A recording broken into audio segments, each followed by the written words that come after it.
International, c'est le moment maintenant de retrouver Axel May pour la revue de presse. Bonjour Axel. Bonjour. Nous commençons par ces manifestations en France, la journée de mobilisation d'hier, que résume ainsi Libération.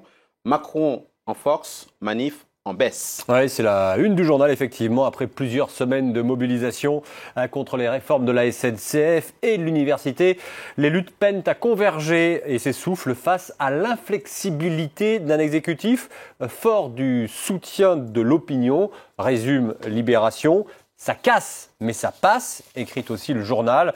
Mais vous allez me dire, mais comment l'exécutif parvient-il à jouer l'opinion publique contre les mouvements sociaux ? Eh bien, Libération donne l'exemple de la réforme de la SNCF. Le gouvernement a répété à l'envi que la SNCF n'était pas assez compétitive et que la réforme était la seule façon d'inverser la tendance. Cette méthode déterminée, voire brutale, de l'exécutif qui consiste donc à jouer l'opinion contre les manifestants, c'est la stratégie du bulldozer. Et dans les universités, Mariam Pierzadeh le rappelait tout à l'heure, le site de Tolbiac, bloqué depuis près d'un mois, a été évacué par la CRS. Et le mécontentement des étudiants est aussi à la une du Figaro, mais là c'est un parti pris, vous le voyez, université, le ras-le-bol des anti-bloqueurs. C'est le mécontentement des étudiants qui veulent aller travailler, qui sont bloqués, je cite, par une minorité de grévistes que met en avant ce matin le Figaro. Ils s'organisent pour réviser malgré tout leurs examens sans l'aide de certains professeurs.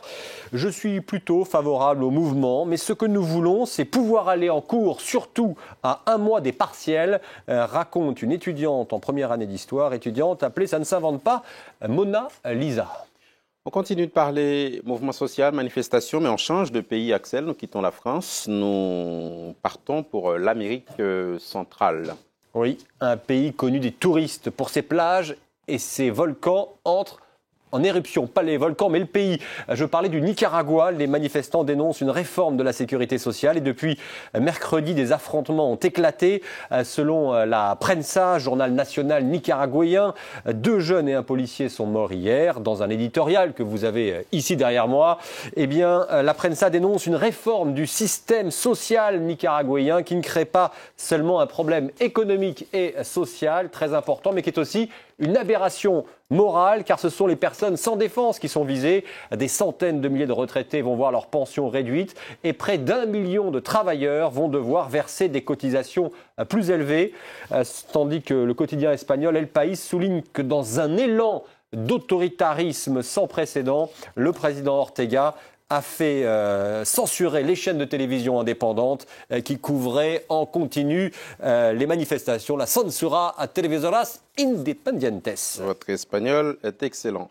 À la une de la presse aussi, Axel May, Lance Armstrong qui s'en sort plutôt bien. Oui, comme l'a révélé le New York Times, et ça a été évoqué dans vos journaux ce matin, l'ancien coureur déchu de tous ses titres sur le Tour de France pour s'être dopé échappe à un procès. La Poste américaine, l'US Postal, qui était le sponsor de ses heures de gloire, lui réclamait 100 millions de dollars pour tromperie. Le Texan accepte de payer 5 millions d'indemnités en contrepartie de la fin des poursuites de la part du gouvernement fédéral. Nous avons toujours eu le même point de vue sur cette affaire, c'est-à-dire qu'il s'agissait d'une affaire fictive parce que le service postal américain n'a jamais été lésé dans son contrat de sponsoring, a déclaré l'avocat d'Armstrong dans les colonnes du New York Times. Allez, on laisse Lance Armstrong pour parler de la météo.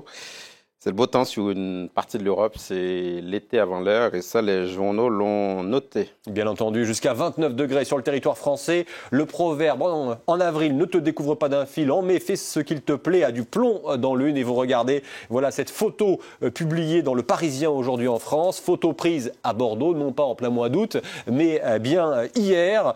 On peut dîner dehors à midi, on est obligé de demander le parasol si on veut déjeuner en terrasse, écrit Le Parisien aujourd'hui en France. Qui peut penser que nous sommes au printemps? La situation météo est remarquable car elle s'inscrit dans une durée exceptionnellement longue à cette période de l'année, 5 jours consécutifs, confirme un prévisionniste de Météo France dans les colonnes du journal.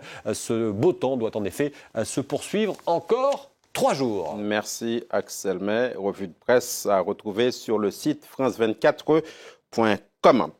Nous passons maintenant dans Paris Direct.